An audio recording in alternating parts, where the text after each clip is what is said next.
మిమ్మల్ని నాయకులుగా దేశ నిర్మాణంలో మిమ్మల్ని కీలకమైన వ్యక్తులుగా చేసే బాధ్యత నేను తీసుకుంటాను.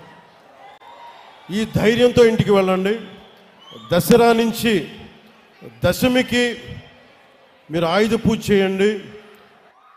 ఆయుధం పట్టుకోండి. మన రోడ్ల మీదకి వెళ్తున్నాం.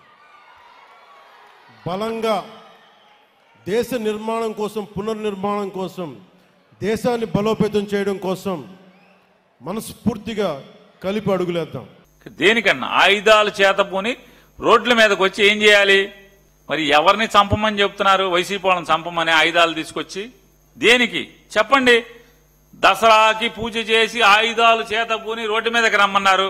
రోడ్డుకి మీదకి రమ్మని చెప్పండి. పోనీ మంచి చేయించండి. యూరియా కోట్లకి వెళ్ళమని చెప్పండి. పోనీ మీరు మీ కార్యకర్తలని దసరాకి ఆయుధాలు పట్టుకుని పూజ చేసి ఆయుధాలు పట్టుకుని రోడ్డు ఎక్కి ఆ యూరియా బ్లాక్లో అమ్ముకుంటున్నటువంటి తెలుగుదేశం వాళ్ళను, లేకపోతే వేరుశనక్కాయ విత్తనాలు దోచుకుంటే బ్లాక్లో బయట మార్కెట్లో అమ్ముకుంటున్న వాళ్ళను ఏదో ఒకటి చేయమని చెప్పాలి కదా. అవి చెప్పకుండా ఇవన్నీ ఎందుకు?